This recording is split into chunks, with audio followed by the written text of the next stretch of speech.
Hey guys, it's Maddie from Let's Do Plants, and today I'm going to show you a very easy way to make vegan yogurt at home. So a long time ago, I actually tried making my very first vegan yogurt with coconut milk and a probiotic. And I actually made a video about it, but it's really terrible. Like, don't even go watch it. It's not worth your time, and it was just kind of a mess. But luckily, since then, I've learned how to make vegan yogurt properly, and that's what I'm going to show you guys today. So I do apologize, this is going to be a little bit of a long intro, but I just kind of want to tell you how it works before I show you, so you're not like, what the heck is she talking about or doing? So I'm going to explain everything first, and then I will show you how to do it. So this recipe is very simple. It actually only requires 2 ingredients to get it started. And the best part is that once you start this yogurt, you actually won't need to buy the vegan yogurt part anymore. You will only need to continue on buying any kind of soy milk. Now, I have tried it with other milks, like I said, with coconut milk, but I have heard that you really want a non-dairy milk with a higher protein content. So I have heard that soy milk works the best. I have not tried it with other milks other than coconut, and I don't know the results, but if you're interested, I would say go for it. There's nothing wrong with an experimentation. Probably wouldn't cost that much money to run that experiment, but I know for sure that a plain soy milk will work. The second thing to note about your soy milk is that you want it to have no other ingredients. You just want it to be soybeans and water. I know in the US there are a couple brands. I believe there's the West Soy brand. That one is just soybeans and water. And also I think Trader Joe's sells one that is just soybeans and water as well. Here in Canada, it was a little bit hard for me to find West Soy, and so I actually asked in the vegan Facebook group in Toronto about an alternative, and somebody recommended this Natura brand. So this one actually does have a couple of ingredients besides just soybeans and water, but I believe that they're so minimal that it doesn't really affect the outcome of the yogurt. I have used this multiple times and it always turns out well. So I can only vouch for Natura in Canada, or like I said, West Soy or the Trader Joe's plain soy milk in the US. And secondly, you're going to need to start with some kind of vegan yogurt. Now this, I believe, is a little bit more flexible in terms of what kind of vegan yogurt. I'm pretty sure it doesn't really matter, but I do think that you want something that's been like cultured, so something with probiotics in it, which I believe most of the vegan yogurts have nowadays, so you should be fine.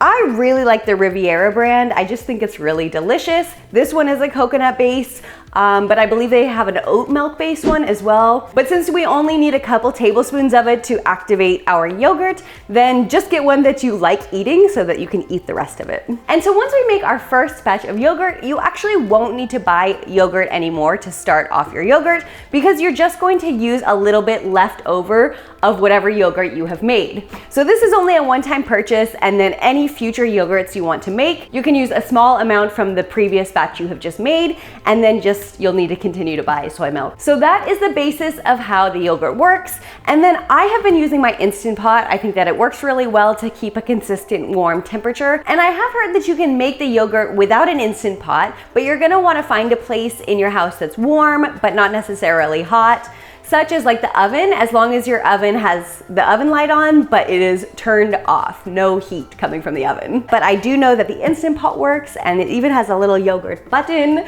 So I just love using this. It makes it so much easier, and that's what I'm gonna show you how to do today.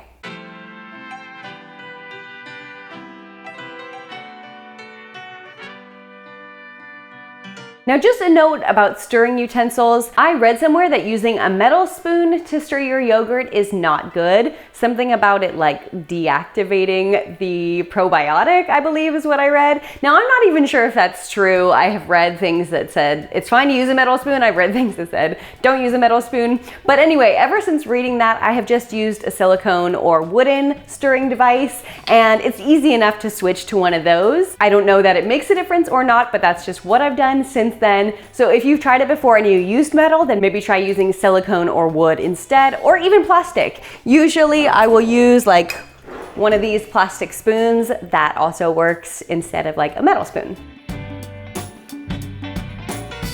Just a quick note, I'm only filling this bowl up halfway full because the bowl is very large and barely fits into my Instant Pot, and since I have to tip it to the side, I don't want any of the soy milk to spill out. So once I put it in the Instant Pot, then I fill it the rest of the way. You can also use clean mason jars. I just didn't happen to have any that were clean, so that's why I'm using this bowl.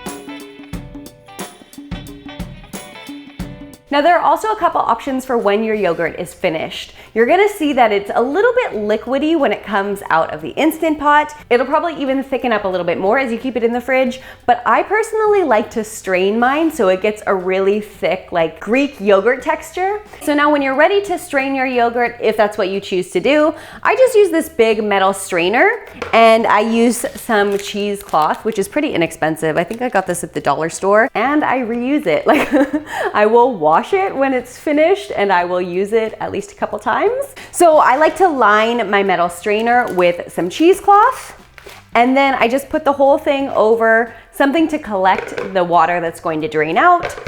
And then when this is finished straining, usually I'll leave this for another 8 to 12 hours or so. And then I will just carefully scrape out the yogurt into a Tupperware, and then you can discard obviously the liquid, and then you can choose to wash your cheesecloth and reuse it or discard it. That is up to you. And then there you go. Your yogurt is Greek style. It is thick. It is delicious. It is ready to be eaten.